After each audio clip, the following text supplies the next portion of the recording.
안녕하세요. 오늘도 찾아와 주셔서 정말 감사드리고요. 영상 시작하기 전에 구독 버튼 한 번만 눌러주시면 큰 힘이 됩니다. 좋아요랑 알림 설정까지 해두시면 최신 소식 놓치지 않으실 거예요.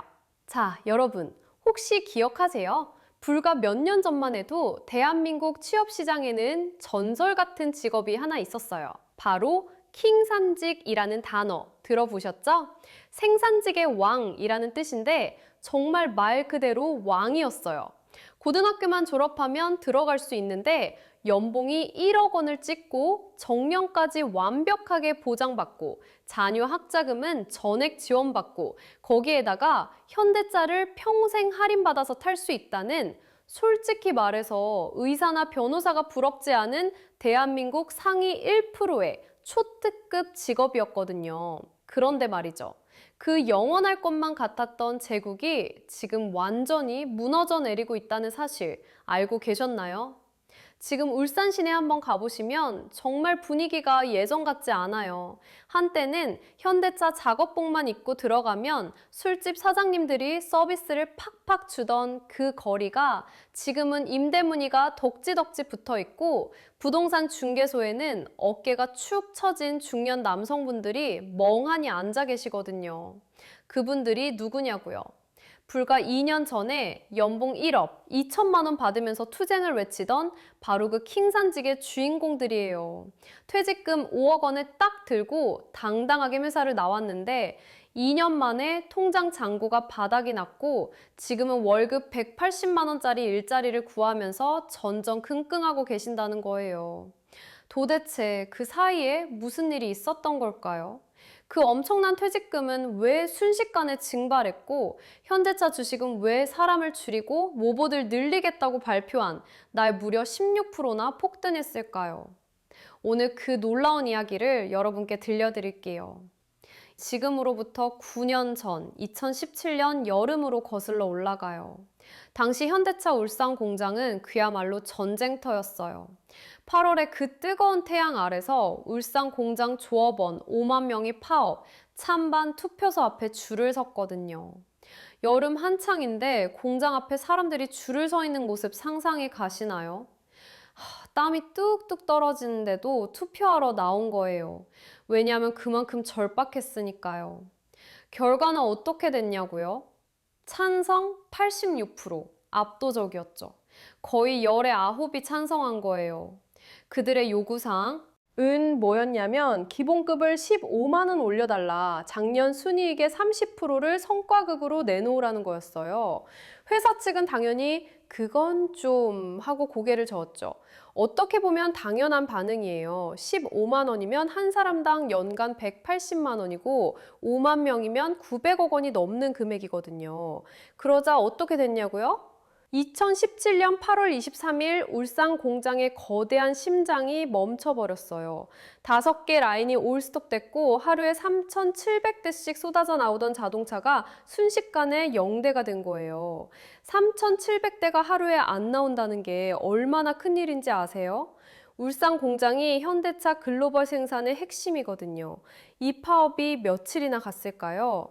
하루 이틀 꼴기치고 끝난 게 아니에요. 오늘 24일, 거의 한 달 동안 공장 굴뚝에서 연기 한 점 안 났어요. 24일이라는 시간이 얼마나 긴 시간인지 아세요?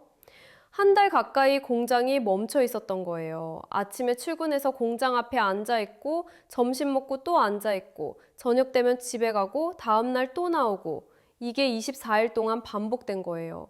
결국 9월 15일 회사가 백기를 들었죠. 회사가 내놓은 조건이 뭐였냐면 기본급 9만 5천 원 인상, 성과급 400%, 일시금 1,400만 원, 주식 30주까지. 노조원 한 명당 평균 475만 원을 더 챙겨가는, 노조 입장에서는 정말 달콤한 승리였죠. 당시 노조 사무실에서는 환호성이 터져 나왔을 거예요. 우리가 이겼다 하면서 서로 얼싸안고 기뻐했겠죠. 숨겨진 비용, 그 엄청난 대가지만 여러분, 세상에 공짜 점심은 없잖아요. 이 승리의 계산서를 누가 치렀는지 아세요? 숫자로 딱 보여드릴게요. 이 숫자를 보시면 깜짝 놀라실 거예요. 파업 24일 동안 못 만든 차가 정확히 8만 9천 대예요. 8만 9천 대라는 숫자가 실감이 안 나시죠? 하루에 3,700대씩 24일이니까 정확하게 계산하면 88,800대인데 약간의 잔업시간까지 포함하면 89,000대가 나오는 거예요. 이걸 돈으로 환산하면 1조 8,900억 원이에요. 회사는 하루에 787억 원씩 허공에 돈을 뿌린 거나 마찬가지였죠. 787억 원이면 어느 정도냐면 웬만한 중견기업 한 해 매출이 그 정도예요. 계산기 한번 두드려 볼까요? 노조 5만 명이 총 2,375억 원을 더 가져가려고 회사는 약 1조 9천억 원의 손해를 봤어요. 노조가 1원 더 벌려고 회사가 8원을 잃은 꼴이에요. 이게 얼마나 비효율적인 구조인지 보이시죠? 이 어마어마한 손실구멍을 누가 메웠을까요? 첫째는 소비자였어요. 아이오닉이랑 인기차종의 출고가가 슬그머니 올라갔죠. 약 6천억 원의 부담이 차를 사려는 여러분의 지갑으로 떠넘겨진 거예요. 차 사려고 견적 내보신 분들은 아실 거예요. 지난달보다 가격이 올랐네? 하셨을 텐데 바로 이런 이유 때문이었던 거죠. 둘째는 협력업체였어요. 현대차가 멈췄는데 부품을 어디에 팔겠어요. 15만 명의 하청업체 직원들이 임금 봉결에 피눈물을 흘렸고요. 협력업체 사장님들은 정말 난감했을 거예요. 부품은 계속 만들어 놨는데 현대차가 안 사가니까 창고에 쌓여만 가고 직원들 월급은 줘야 되고. 셋째는 청년들이었어요. 경영 악화를 핑계로 신규 채용 900명이 취소됐거든요. 취업 준비하던 청년들 입장에서는 하늘이 무너지는 소리였죠. 열심히 준비해서 서류도 통과하고 면접도 준비하고 있었는데 갑자기 채용이 취소됐다는 통보를 받은 거예요. 5만 명의 이익을 위해 85만 명이 피해를 본 구조였던 거죠. 전설의 17일 싸움이었어요. 17명이 피해를 보는데 1명이 이익을 본 거예요. 당시 인터넷바는 기억나세요? 포털 사이트 댓글창이 난리가 났었어요. 현대 노조는 악질 중에 악질이지. 결국 나라 경제 다 말아먹네. 저런 애들이 귀족이라고 소리 듣지. 사람들의 분노가 극에 달했었어요. 특히 청년들의 분노가 엄청났죠. 자기들은 취업도 못하는데 저 사람들이 연봉 1억 받으면서 더 올려달라고 한 달 동안 파업을 한다? 이게 말이 되냐는 거였어요. 본사 20층 그날 밤의 결정. 하지만 진짜 무서운 일은 파업이 끝난 바로 다음 날 일어났어요. 2017년 9월 16일 토요일 새벽, 서울 양재동 본사 20층 임원회의실에서요. 토요일 새벽이라는 게 포인트예요. 평일도 아니고 주말 새벽에 회의를 소집했다는 건 그만큼 급박했다는 거거든요. 불 꺼진 본사 20층, 1조 8,900억 원이라는 처참한 성적표를 받아든 경영진 사이에는 무거운 침묵만 흘렀어요. 회의실 안은 답답했을 거예요. 누구도 먼저 말을 꺼내지 못하고 서로 눈치만 보고 있었겠죠. 그때 한 임원이 입을 열었어요. 회의록에는 없지만 참석자들이 똑똑히 기억하는 그 한마디. 내년에도 파업할 겁니다. 후년에도 할 거고요. 이건 상수입니다. 우리가 통제할 수 없는 리스크란 말입니다. 상수라는 표현이 정말 적절하죠. 수학에서 상수는 절대 변하지 않는 값을 의미하거든요. 노조 파업은 이제 변수가 아니라 상수가 되어버린 거예요. 매년 여름마다 당연히 일어날 일이 되어버린 거죠. 그때 최고 결정권자가 나직하게 물었죠. 그럼 통제 가능한 생산수단을 찾으시오. 파업하지 않는 노동자 어디 없습니까? 누군가 답했어요. 로봇은 머리띠를 두르지 않습니다. 로봇은 투쟁가를 부르지 않습니다. 이 말이 얼마나 냉정하고 무서운 말인지 아세요? 로봇은 파업하지 않는다. 임금 인상 요구하지 않는다. 성과급 달라고 하지 않는다. 완벽한 노동자라는 거죠. 그날 현대차의 운명은 완전히 바뀌었어요. 5년간 3조 원 규모의 로봇 투자 결정이 내려졌죠. 3조 원이라는 돈이 얼마나 큰 돈인지 아세요? 웬만한 대기업 전체 자산 가치가 그 정도예요. 그 엄청난 돈을 로봇에 투자하기로 결정한 거예요. 노조가 우리가 이겼다 하며 축배를 들던 그 밤, 회사는 조용히 노동자 없는 공장이라는 가장 날카로운 칼을 갈기 시작한 거예요. 노조는 몰랐겠죠. 자기들이 승리의 술잔을 기울이는 동안 본사 20층에서는 자기들을 대체할 계획이 착착 진행되고 있었다는 걸요. 2026년 1월 라스베이거스 CES 시계를 돌려서 2026년 1월 7일 미국 라스베이거스 CES 현대차 부스 앞으로 가볼게요. 3,000명이 몰렸어요. CES는 세계 최대 전자제품 박람회인데 거기에 3,000명이 몰렸다는 건 엄청난 관심이라는 거죠. 무대 위로 키 175cm, 몸무게 89kg의 인간형 로봇이 걸어 나왔죠. 이름은 아틀라스. 그리스 신화에서 하늘을 떠받치는 신의 이름이에요. 이름부터 범상치 않죠. 이 녀석 예전에 그 둔한 로봇이 아니에요. 관절을 자유자재로 꺾으면서 춤을 추더니 제자리에서 공중제비를 돌아요. 백덤블링 후 착지하는 저 안정적인 자세. 관중석에서는 환호가 터졌지만 아마 울산 공장에서 생중계를 보던 노조원분들은 등골이 서늘했을 거예요. 왜냐하면 저 백덤블링은 단순한 쇼가 아니거든요. Determined. 나 인간보다 관절 튼튼해. 나 인간보다 균형 감각 좋아. 나 좁은 차체 밑에 들어가서도 안 지쳐. 이거 보여주는 무력 시위였으니까요. 실제로 자동차 조립 공정을 보면 좁은 공간에 들어가서 작업해야 하는 경우가 엄청 많거든요. 사람은 몸을 구부리고 들어가야 되고 오래 있으면 허리 아프고 힘들잖아요. 근데 로봇은 그런 거 없어요. 현대차 CEO가 무대에 올라 발표했어요. 2028년까지 연간 3만 대의 휴머노이드 로봇 양산 체제를 구. 축하하겠습니다. 이 선언이 떨어지자마자 장내가 술렁였어요. 3만 대. 이게 얼마나 무시무시한 숫자냐면 로봇 한 대가 인간 3명의 몫을 해요. 24시간 풀가동하니까요. 사람은 8시간 일하면 교대해야 되니까 3명이 필요하잖아요. 근데 로봇은 전기만 꽂으면 24시간 쭉 돌아가니까 한 대가 3명 몫을 하는 거예요. 그러니까 9만 명의 노동력을 대체한다는 뜻이에요. 현재 현대차 국내 생산직이 약 3만 명인데 그 3배에 달하는 강철 노동자들이 쏟아져 나온다는 얘기죠. 3만 명이 일하는 자리에 9만 명 분량의 로봇이 들어온다? 계산이 안 나오시나요? 이 발표가 나오자마자 현대차 주가가 16% 폭등했어요. 16%라는 숫자가 장난이 아니에요. 대형주가 하루에 16% 오른다는 건 정말 엄청난 일이거든요. 보통 대형주는 하루에 2에서 3% 오르면 많이 오른 거예요. 근데 16%가 올랐다는 건 투자자들이 환장했다는 뜻이에요. 증권가 리포트 제목들 봤어요?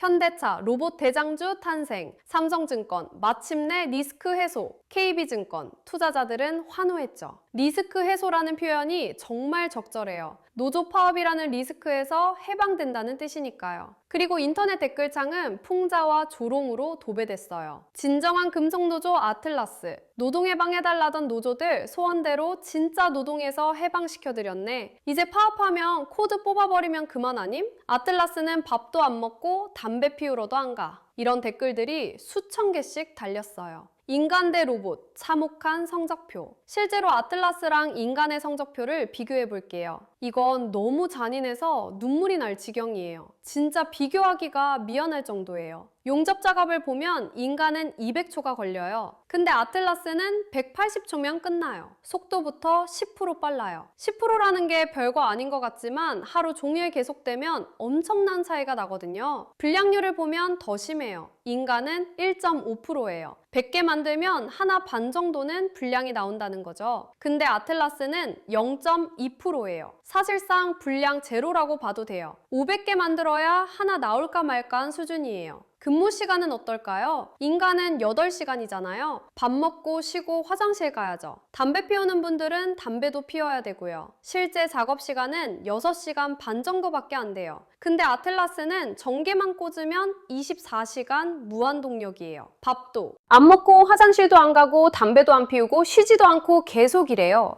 연간 생산량을 볼까요? 인간이 36,000개 만들 때 아틀라스는 17만 5천 개 만들어요. 5배 차이, 거의 5배를 혼자 만든다는 거예요. 이게 말이 되나 싶죠? 그리고 결정타, 바로 비용이에요. 연봉 1억 원 받는 생산직이 부품 하나 만드는데 인건비가 2,778원 든다면 로봇은 감가상각비 다 따져도 단돈 92원이에요. 30배 차이. 이건 애초에 게임이 안 되는 거예요. 계산이 안 나오잖아요. 게다가 아틀라스는 55세 넘었다고 임금 피크제 해달라 안 하죠. 자녀 대학 등록금 내달라 안 하죠. 여름마다 붉은 조끼 입고 광화문 안 나가요. 사내 복지 요구도 안 해요. 휴가 달라고도 안 해요. 보너스 더 달라고도 안 해요. 자본가 입장에서 이보다 더 완벽한 사원이 어디 있겠어요? 대한민국 자동차 생산 지도가 바뀌고 있다. 상황이 이렇다 보니 대한민국 자동차 생산 지도 자체가 바뀌고 있어요. 현대차는 바보가 아니잖아요. 파업 확률 10%에 툭하면 라이선은 울산 공장에 최신 설비를 깔아줄 리가 없죠.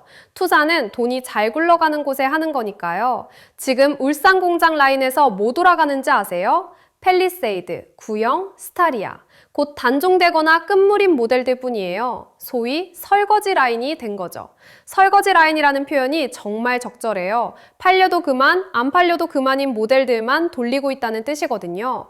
그럼 신차는 다 어디로 갔냐고요? 2022년 신형 그랜저는 전주 공장으로 갔고 제네시스 최신 라인업은 자동화 설비 깔린 아산 공장으로 갔어요. 아이오닉 6는 체코랑 미국 조지아 공장으로 날아갔죠. 신차는 다 울산을 떠난 거예요. 울산 공장은 지금 갈라파고스가 됐어요. 갈라파고스 제도 아시죠? 다른 대륙이랑 떨어져서 독자적으로 진화한 곳이요. 울산도 그렇게 된 거예요. 세계적인 흐름에서 떨어져 나온 섬이 되어버린 거죠. 생산성 한번 볼까요? 울산 공장 노동자 한 명이 1년에 차 44대 만들어요. 근데 미국 엘라베마 공장 노동자는 84대 만들어요. 거의 2배 차이죠? 같은 현대차 공장인데 생산성이 2배 차이가 난다는 게 말이 되나요? 왜 그럴까요? 울산 노조가 지난 수십 년간 컨베이어 속도 줄여라, 한 명이 2개 조일 거 하나만 조이게 해달라, 힘드니까 쉬는 시간 늘려라, 이렇게 노동 강도를 낮추는 투쟁만 해왔기 때문이에요. 컨베이어 속도를 줄인다는 건 생산량이 줄어든다는 뜻이고 한 명이 하나만 조인다는 건 2배의 인력이 필요하다는 뜻이거든요. 노동자 입장에선 편해졌겠지만 회사 입장에선 경쟁력 잃은 늙은 공장이 되어버린 거예요. 결국 현대차는 울산 투자를 사실상 멈췄어요. 지난 10년간 울산 투자액이 3조 원일 때 같은 기간 아산에는 8조 원을 쏟아부었어요. 돈의 흐름이 말해주고 있죠. 울산은 버린다고. 투자는 거짓말을 안 해요. 돈이 가는 곳이 바로 미래거든요. 참혹한 인원 감축의 현장, 그 결과는 참혹한 인원 감축으로 이어졌어요. 2020년 3만 5천 명이던 울산 생산직이 2024년 2만 8천 명으로 줄었어요. 4년 만에 7천 명이 증발했죠. 7천 명이라는 숫자가 실감이 안 나시죠? 중소기업 20개가 통째로 사라진 것과 같은 인원이에요. 회사가 강제로 잘랐냐고요?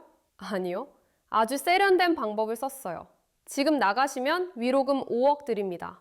위로금이라는 이름으로 포장했지만 사실상 빨리 나가라는 뜻이었죠. 평생 기름밥 먹으며 1억 벌던 50대 생산직 근로리들이 5억이라는 목돈에 눈이 뒤집혀 우르르 나왔죠. 그들은 생각했겠죠.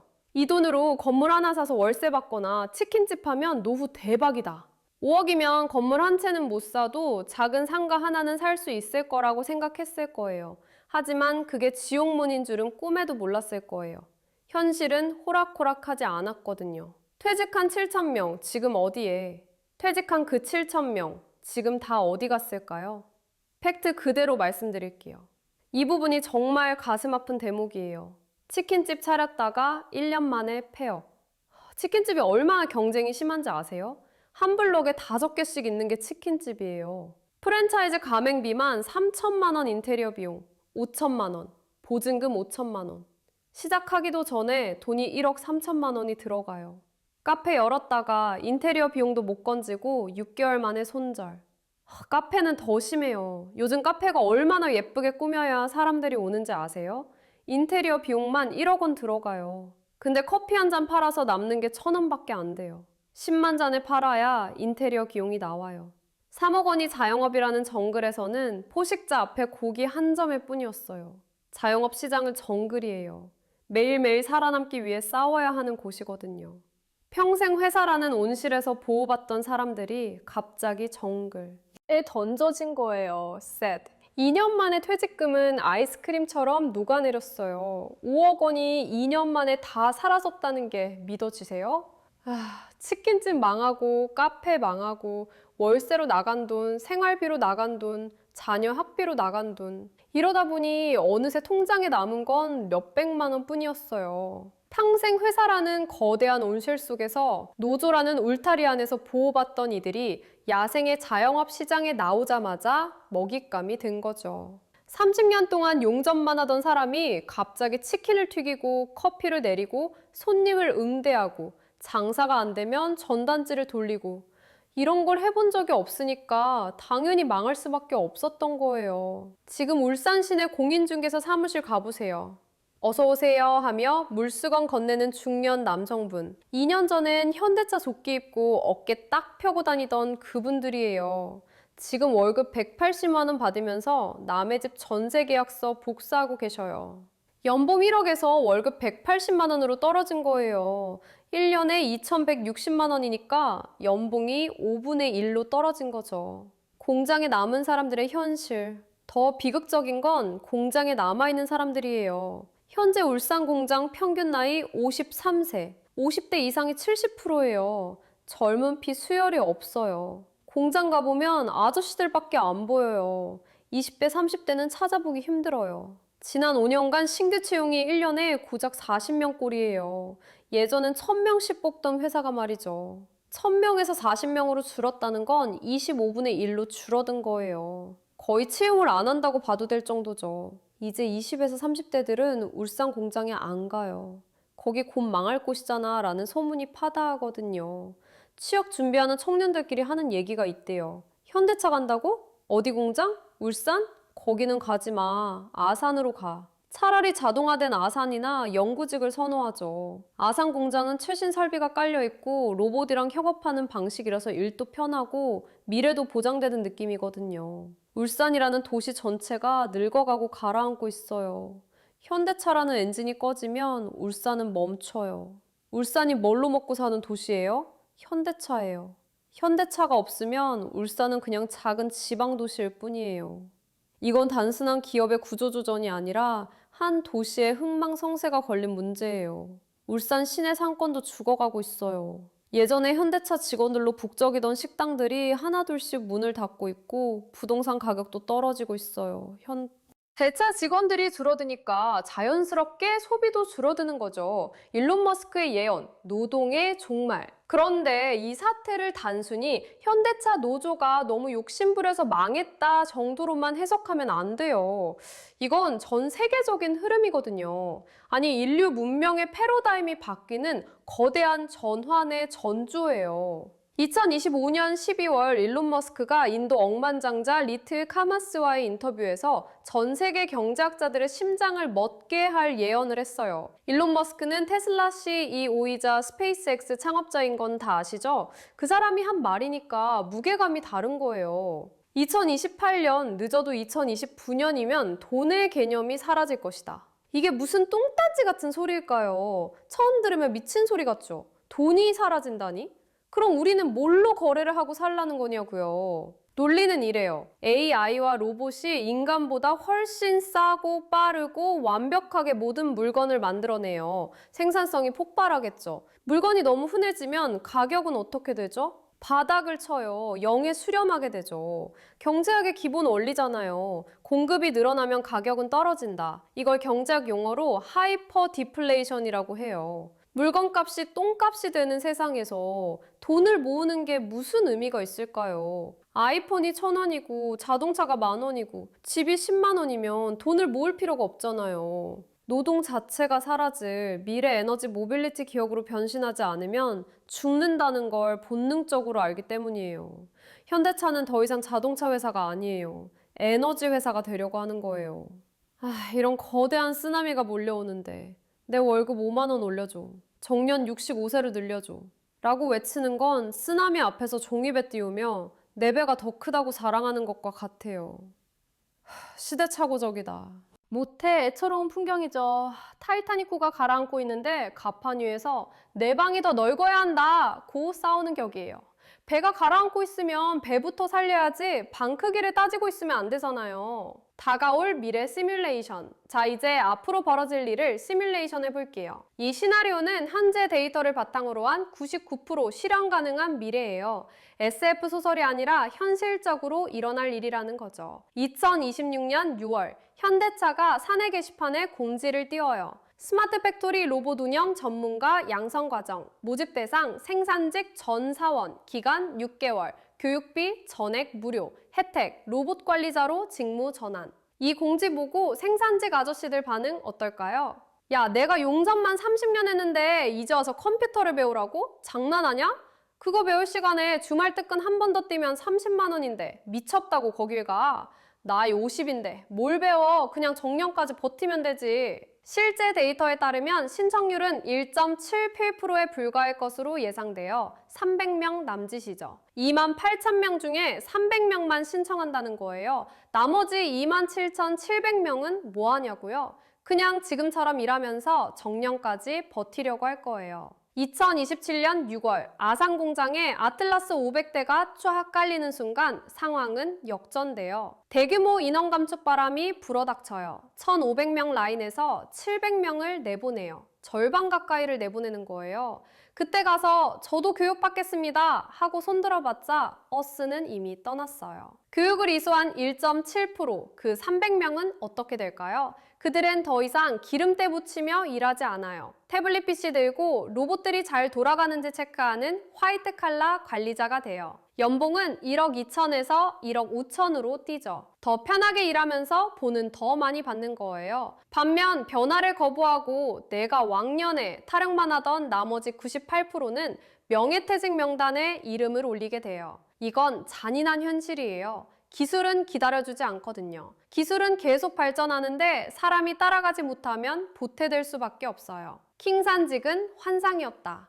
여러분, 킹산직은 환상이었어요. 대한민국의 고도성장기 그리고 강력한 노조라는 특수한 환경이 만들어낸 역사상 유례없는 아주 짧은 황금기였던 거죠. 1980년대부터 2010년대까지 약 30년간의 황금기였어요. 물론 울산의 노동자들이 다 틀렸다는 건 아니에요. 그들은 자신의 권리를 주장했고 가족들을 위해 더 나은 대우를 원했어요. 그건 죄가 아니죠. 누구나 더 많은 돈을 받고 싶고 더 편하게 일하고 싶잖아요. 그건 당연한 욕구예요. 하지만 문제는 세상이 변했다는 사실을 인정하지 않았다는 거예요. 과거의 방식이 더 이상 통하지 않는데 여전히 1980년대 머리띠를 두르고 투쟁가를 부른다고 해서 4차 산업혁명의 파도가 멈추지는 않아요.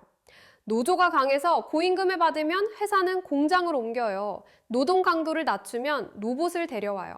이건 자본주의의 생리예요. 자본은 더 효율적인 곳으로 이동하거든요. 감정이 없어요. 그냥 계산기로 계산해서 움직일 뿐이에요. 2017년 파업 24일이 오늘날의 로봇 군단을 만들었어요. 지금도 어딘가에서는 로봇 결사 반대를 외치고 있을지 모르지만 기억하세요. 목청 높여 구호를 외칠 때마다 회사는 조용히 로봇 주문서의 수량에 0 하나 더 붙여서 늘리고 있다는 사실을요. 우리는 어디에 서 있을 것인가? 일론 머스크의 말처럼 2029년이 되면 우리가 알던 노동의 종말이 올지도 몰라요. 그때 여러분은 어디에 서 계시겠어요? 아틀라스를 조종하고 관리하는 통제실에 앉아 계시겠어요? 아니면 아틀라스에게 자리를 뺏기고 공장 문 밖으로 밀려난 수많은 사람들 틈에 서 계시겠어요? 선택은 여러분의 몫이에요. 하지만 시간은 우리 편이 아니에요. 변화를 부정하는 자에게 미래는 재앙이지만 눈을 크게 뜨고 대비하는 자에게 미래는 기회니까요. 지금 당장 뭘 해야 할까요? 기술을 배워야 해요. 컴퓨터를 배워야 하고 로봇을 배워야 하고 AI를 배워야 해요. 나이가 많다고 배우기 힘들다고 포기하면 안 돼요. 배우지 않으면 도태되는 거예요. 코스닥 천시대와 정책의 힘. 자, 그리고 또 하나 재밌는 얘기가 있어요. 어제 코스닥 지수가 1000포인트를 돌파했어요. 1000스닥. 4년 만이에요. 4년 동안 1000을 못 넘었다가 드디어 넘은 거예요. 코스피 대형주에 쏠렸던 자금이 코스닥으로 이동하면서 상승을 견인한 건데요. 이게 뭘 의미하냐면 코스피가 5천을 넘어가면서 약간 부담감이 있었거든요. 코스피가 5천이면 정말 높은 거예요. 역사상 최고점이거든요. 여기서 가봐야 얼마나 더 가겠나, 이제는 코스닥이다 하면서 살짝 자금이 옮겨간 거예요. 코스닥은 워낙 시장이 작았으니까 조금만 들어가도 지수가 확 올라가는 거죠. 코스닥 시가총액이 코스피의 10분의 1밖에 안 되거든요. 그런데 그게 단순히 자금 이동만은 아니에요. 정책 모멘텀이 굉장히 컸어요. 대통령께서 민주당 코스피 5천위원회를 만난 자리에서 특별히 코스닥 활성화를 주문했다는 메시지가 지난주 후반에 나왔거든요. 민주당 코스피 5천위원회가 코스닥에 관해서는 3천을 얘기했어요. 3천 스닥, 지금 1000인데 3천까지 간다. 3배를 올린다는 거예요. 이게 말이 되냐고요. 정책이 뒷받침되면 가능해요. 일단 코스피 5천 얘기할 때도 사실 긴가민가 했던 개인들 입장에서는 판이 돌아가네? 라고 하는 시장에 대한 정책 모멘텀이 어떻게 연결되니까 나름의 학습 효과가 있었던 거죠. 정부가 코스피 5천 간다고 하니까 정말 5천 근처까지 간 거예요. 그러니까 이번에 코스닥 3천 간다고 하면 정말 갈 수도 있다고 생각하는 거죠. 2차 전지와 로보틱스 테마 코스닥이 오른 건 주로 2차 전지랑 로보틱스 때문이에요. 2차 전지 소재 회사들이 리튬 가격 영향을 많이 받는데 작년에 중국이 리튬을 좀 통제했거든요. CATL 관련해서요. CATL은 중국 최대 배터리 회사예요. 그래서 전반적으로 리튬 가격이 올라가면서 소재가 움직였고 또 AI 데이터 센터 관련해서 ESS 수요가 미국에서 나오고 있어요. ESS는 에너지 저장 시스템이에요. AI 데이터 센터가 엄청난 전력을 쓰거든요. 그 전력을 저장하고 관리하려면 ESS가 필요해요. 사실 전기차 쪽 수요는 과잉 투자의 후유증이 여전히 남아있는 상태긴 한데 거기에 AI가 묻어간 거죠. 전기차는 잘 안 팔리고 있어요. 특히 유럽이랑 미국에서 전기차 판매가 주춤하거든요. 근데 AI 데이터 센터용 배터리는 잘 팔려요. 배터리도 AI가 묻었고 로보틱스도 AI 묻어서 지금 로보틱스 대장주라고 할 수 있는 현대차가 100% 갈 때 그 작은 주식들은 보통 3일이면 상한가 3방으로 딱 가버려요. 상한가 3방이면 40% 넘게 오르는 거예요. 원본으로 돌아가면 코스닥 7범대 원래 지수가 1000이었어요. 지금 10수년째 제자리예요. 출발선에 사람 갖다 놨더니 한참 뒤로 도망가 있다가 다시 출발선에 앉힌 정도예요. 1996년에 코스닥이 1000으로 시작했거든요. 2026년에 다시 1000이라는 건 30년 동안 제자리 걸음을 했다는 뜻이에요. 그나마 이 정도까지라도 앉힌 건 시장에게 다시 신뢰해도 좋다라는 신호를 준 정책 모멘텀이에요. 정부가 적극적으로 나서서 주식시장을 살리겠다고 하니까 사람들이 다시 투자를 시작한 거죠. 김민석 총리가 어제 인터뷰에서 얘기했는데 김영범 정책실장이 자기가 그래도 정책 좀 한다고 평가받았던 게 코스닥 시장 만들고 거기다 불 질렀을 때래요. 불 질렀다는 표현이 재밌죠? 시장에 활력을 불어넣었다는 뜻이에요. 그게 언제냐면 2000년이에요. IT 버블 때. 그때 코스닥이 지수로 한 4천까지 올라갔었거든요. 물론 버블이었지만요. 2000년은 IT 버블 시대였어요. 인터넷 기업들이 우후죽순 생겨나고 주가가 미친 듯이 올랐던 시절이에요. 근데 그때 불지른 사람이 지금의 김용검 정책실장이에요. 당시 사무관이었는데 벤처 육성 정책이라든지 코스닥 시장 활성화 정책들을 하면서 불을 질렀던 거죠. 그러니까 코스닥 시장을 살리는 노하우를 가진 사람이라는 거예요. 로봇 시대에 어떻게 대비할 것인가? 권 기자님이 아주 중요한 말씀을 해주셨는데요. 현대차 노조의 저항을 저거 노조의 어떤 기득권 밥그릇 지키기야 할 문제가 아니라 이제는 진지하게 우리가 생각해봐야 해요. 로봇이 만약에 일자리를 뺏어가면 어떻게 우리 경제 구조를 꾸려가야 되지? 사람들 다 잘리고 나면 물건은 누가 사지? 이런 부분에 대한 논의를 오히려 진지하게 해야 되는 시점이 온 것 같아요. 로봇이 모든 물건을 만들면 생산비가 엄청나게 낮아지겠죠? 그럼 물건값도 싸지겠죠? 근데 사람들이 일자리가 없으면 돈이 없잖아요. 돈이 없으면 물건을 살 수가 없어요. 그럼 경제가 돌아가지 않아요. 이게 모순이에요. 그래서 지금 여러 나라에서 로봇세라든지 기본소득 같은 걸 논의하고 있는 거예요. 로봇세는 로봇한테 세금을 매기는 거예요. 로봇이 번 돈의 일부를 세금으로 걷어서 일자리를 잃은 사람들에게 나눠주자는 거죠. 현대차 임원분한테 들은 얘기가 있어요. 자동차 생산 공정을 보면 차체 공정, 프레스 공정, 도장, 공정이 있는데 앞에 세 개는 자동화가 굉장히 많이 이뤄졌대요. 차체는 뼈대를 만드는 거고 프레스는 철판을 찍어내는 거고 도장은 색을 칠하는 거예요. 이건 다 기계가 해도 돼요. 근데 의장 쪽이 좀 어려워요. 시트 갖다 끼고 계기판 갖다 끼고 이런 건 수많은 모델들을 정교하게 자기 위치에 갖다 놔야 되기 때문에 자동화하기가 되게 어렵거든요. 의장은 인테리어라는 뜻이에요. 자동차 내부를 꾸미는 공정이죠. 지금도 수작업 비율이 굉장히 높은 상황인데 로봇 만드는 분들이 제일 어려워하는 게 뭐냐면 물건을 들 때 마찰력을 조절하는 거래요. 사람은 손에 마찰력이 있고 딱 들었을 때 미끄럽다 싶으면 조금 더 힘을 주고 안 그러면 힘을 빼죠. 컵을 들 때도 떨어질 것 같으면 좀 더 세게 잡고 안 그러면 살살 잡잖아요. 이게 촉각이에요. 사람은 무의식적으로 하는 건데 로봇한테는 엄청 어려운 기술이에요. 근데 이런 미묘한 감각을 만들어내는 게 로봇에서는 굉장히 어렵대요. 그래서 의장 공정에서 로봇이 할 수 있는 건 두 가지예요. 하나는 보완, 하나는 대체. 지금 의장 공정에서 해줄 수 있는 건 보완에 가까워요. 아틀라스가 50kg까지 들 수 있거든요. 그러면 문짝 같은 되게 무거운 거, 부품 옮기는 거, 그런 건 로봇의 도움을 받을 가능성이 높아요. 자동차 문짝이 얼마나 무거운지 아세요? 30kg은 좋게 나가요.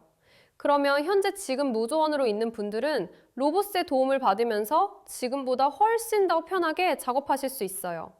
무거운 건 로봇이 들어주고 정교한 조립은 사람이 하는 거죠.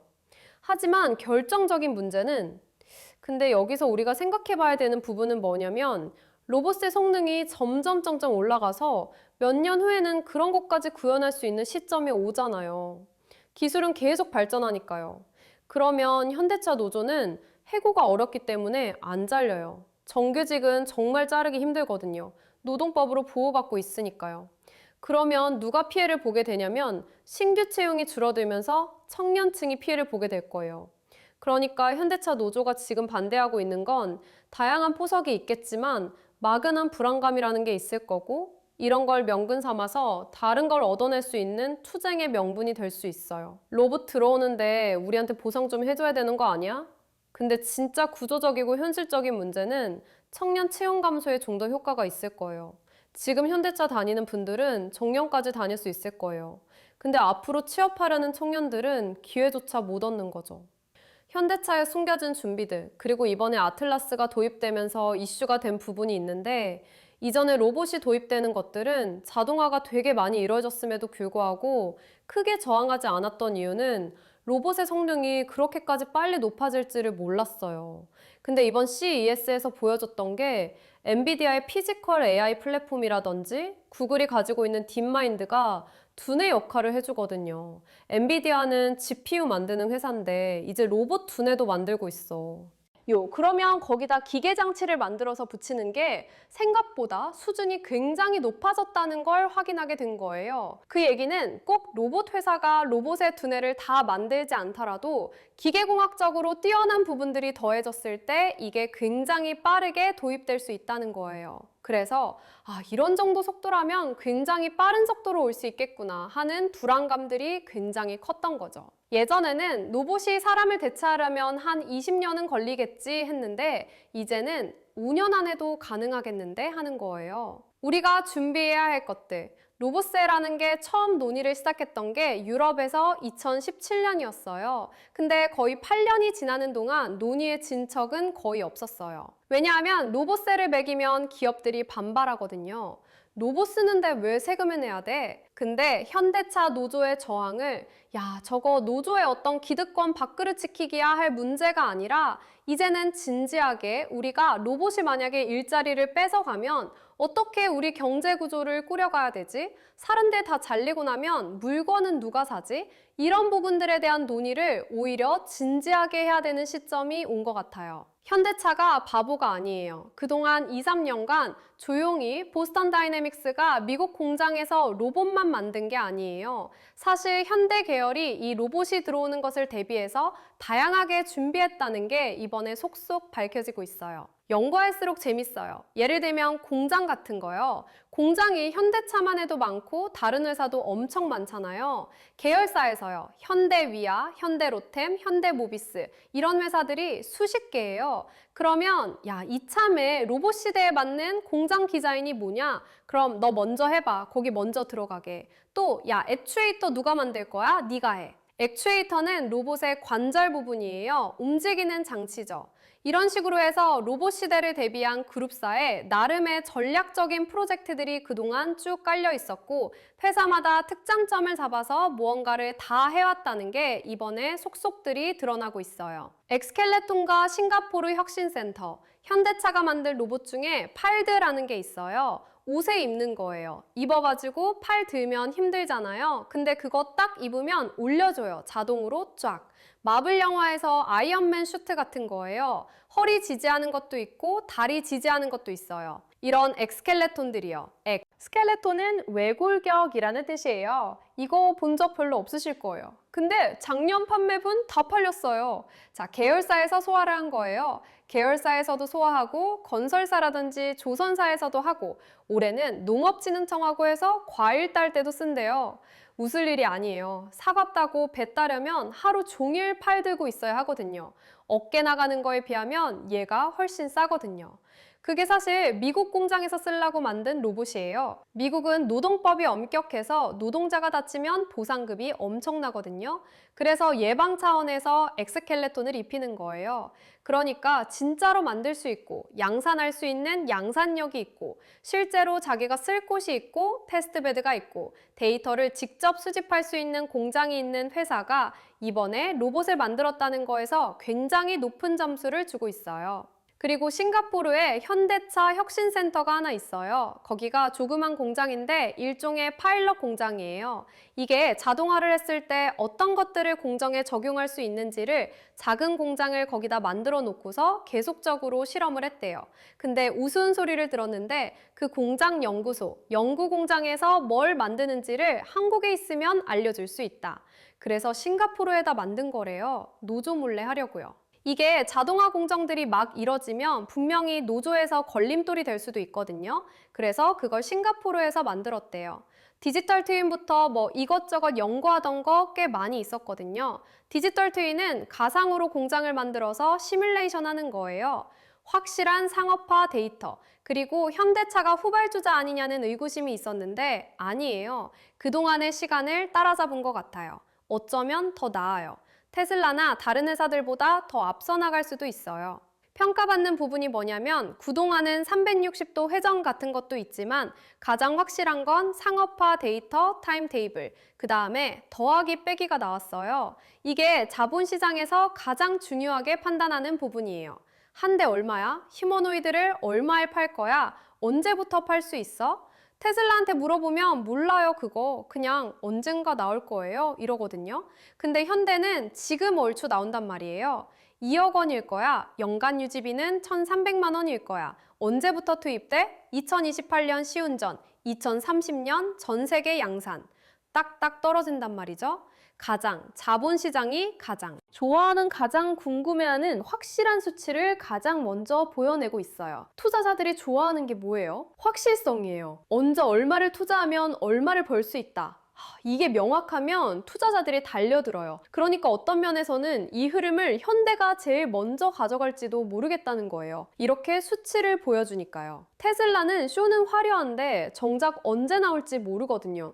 기술적 디테일 노조가 계산을 했대요. 노동자로 24시간 공장을 가동하면 3명이 필요하잖아요. 8시간씩 근무하니까 연봉 1억 원 기준으로 총 3억 원이 드는데 로봇은 초기 구입한 다음에 유지비만 발생하니까 기업 입장에서는 로봇 도입에 나설 가능성이 높다고 노조가 예측했대요. 증권사는 아틀라스의 대당 초기 공급가를 생산직 노동자의 2년치 인건비와 비슷한 2억 원 수준으로 추정했어요. 2억 원짜리 로봇 사는 거고 24시간까지인지 몰라도 충전만 하면 계속 일할 수 있는 거니까 교대 없이 계속 일한다고 치면 한 2년이면 본전 뽑는다는 게 노조 계산이래요. 그래서 이 로봇들을 우리와 협의 없이는 단 한 대도 공장에 들일 수 없다는 게 노조 입장인데요. 근데 회사는 설비 투자는 경영권이다 하면서 맞서고 있어요. 입사냐 설비 투자냐 재밌는 논쟁이 하나 있었어요. 아틀라스가 입사를 한 거냐 설비 투자를 한 거냐. 입사는 아니겠네요. 왜냐면 휴가가 없죠. 근데 근로시간에 제한이 없죠. 복지가 없을 거고요. 노조에 가입할 수도 없고요. 노조 입장에서는 그게 입사냐 아니냐가 중요한 게 아니에요. 나중에 로봇세로 연결되면 그런 부분들이 좀 걸리긴 하는데 설비 투자의 경우랑 이 부분을 구분해야 해요. 현대차 내부에서 실제로 로봇을 만들고 있는 임원분한테 얼마 전에 만났었는데 아틀라스에 대해서 노조가 반대하는 부분에 대해서 어떻게 생각하냐고 물어봤더니 그 로봇이 할 수 있는 거는 두 가지가 있다고 했어요. 하나는 보안, 하나는 대체. 대체라는 건 사람을 빼고 다 할 수 있는 거고 보안은 사람을 도와주는 거거든요. 근데 로봇이 들어갔을 때 지금 의장 공장에서 해줄 수 있는 건 보안에 가까워요. 지금 당장은요. 보안에 가깝다는 거는 아틀라스가 50kg까지 들 수 있거든요. 그러면 문짝 같은 거 되게 무겁잖아요. 그리고 거기다 부품 옮기고 이러는 거. 그런 것들은 로봇의 도움을 받을 가능성이 높아요. 얘는 옮기기만 하면 되는 거니까. 그러면 현재 지금 노조원으로 있는 분들은 로봇의 도움을 받으면서 지금보다 훨씬 더 편하게 작업하실 수 있어요. 허리도 안 아프고 무릎도 안 아프고요. 결국은 청년들의 문제. 근데 여기서 우리가 생각해봐야 되는 부분은 뭐냐면 로봇의 성능이 점점 올라가서 몇 년 후에는 그런 것까지 구현할 수 있는 시점이 오잖아요. 2030년쯤 되면 로봇이 정교한 조립까지 다 할 수 있을 거예요. 그러면 현대차 노조는 해고가 어렵기 때문에 안 잘려요. 그러면 누가 피해를 보게 되냐면 신규 채용이 줄어들면서 청년층이 피해를 보게 될 거예요. 지금 현대차 다니는 분들은 정년까지 다닐 수 있겠지만 앞으로 취업 바라는 청년들은 아예 문이 닫히는 거예요. 그러니까 현대차 노조가 지금 반대하고 있는 건 다양한 포석이 있겠지만 막연한 불안감이라는 게 있을 거고 이런 걸 명분 삼아서 다른 걸 얻어낼 수 있는 투쟁의 명분이 될 수 있어요. 근데 진짜 부조적이고 현실적인 문제는 청년 채용 감소에 좀 더 효과가 있을 거라는 부분이에요. 이게 세대 간 갈등으로 번질 수도 있어요. 그리고 이번에 아틀라스가 도입되면서 이슈가 된 부분이 있는데 이전에 로봇이 도입되는 것들은 자동화가 되게 많이 이루어졌음에도 불구하고 크게 저항하지 않았던 이유는 로봇의 성능이 그렇게까지 빨리 높아질지를 몰랐어요. 근데 이번에 CES에서 보여줬던 게 엔비디아의 피지컬 AI 플랫폼이라든지 구글이 가지고 있는 딥마인드가 두뇌 역할을 해주거든요. 그러면 거기다 기계 장치를 만들어서 붙이는 게 생각보다 수준이 굉장히 높아졌다는 걸 확인하게 됐어요. 다른 로봇들과의 차이, 유니트리를 비롯해서 예전에 현대차의 보스턴 다이내믹스 같은 경우도 주로 잘하는 게 댄스였어요. 춤을 잘 춰요. 그리고 주 수익원이 우리의 경쟁자 유튜버였대요. 유튜브 광고 수익 말고는 돈 버는 게 없었어요. 조회수로 돈을 버는 거죠. 유니트리가 이번에 보여줬던 주특기는 쿵푸였죠. 수박차 버리는 거. 그러니까 그 움직임들 자체가 로봇으로서의 기능을 되게 훌륭하게 해내는 건 아니에요. 정해진 알고리즘에 따라서 움직이는 것들을 하는 건 아닌데 이번에 아틀라스가 보여줬던 것들은 공장에서 일하기 좋겠다라는 걸 보여줬어요. 몸의 움직임도 괜히 뭐 화려하게 이것저것 춤추지 않고 딱 필요한, 노동에 필요한 만큼만요.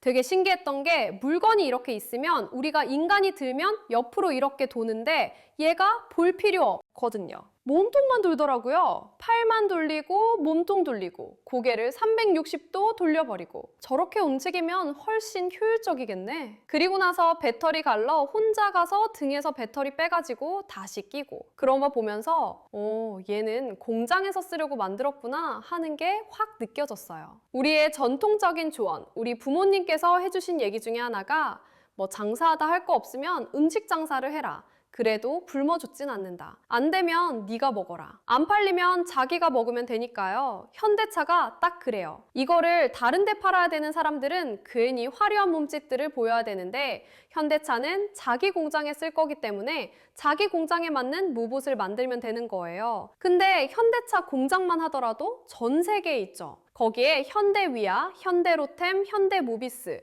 이런 데들이 쫙 깔려 있으니까 자기네 공장에만 도입해도 로봇 숫자가 꽤 돼요. 수만 대를 자체 소비할 수 있다는 거죠. 협상의 권한, 기존의 고용 관련해서 영향을 미칠 수 있는 부분은 노사 합의라든지 이런 걸 해야 된다는 여러 가지 회의록들이 있어요. 그러니까 우리 이거 할 얘기 할 만해 얘기할 권한이 있어. 이렇게 얘기할 수도 있어요. 기존에 있던 분들에게 직접적인 타격이 가장 먼저 오진 않을 것 같아요. 어디로 먼저 올 거냐? 바로 대체될 수 있는 단순직 비숙련공, 그리고 앞으로 채용될 청년 세대. 그러니까 지금 어떻게 보면 현재 노조가 이 문제를 쌓았지만 이건 자본시장의 문제를 넘어서서 이후에 청년 세대, 5년에서 그 이후에 당장 취업을 해야 되는 이쪽 세대들에게 어쩌면 큰 문제를 번진 문제예요. 공사장 같은 데서도 벽돌 날리고 이런 일이 제일 힘든 일이긴 하잖아요. 물리적으로요. 그런 것도 사실 금방 대체될 거예요. 로봇이 있다고 치면요. 그거는 오히려 단순한 경로에서 움직이기 때문에 훨씬 더 대체가 수월해지고요.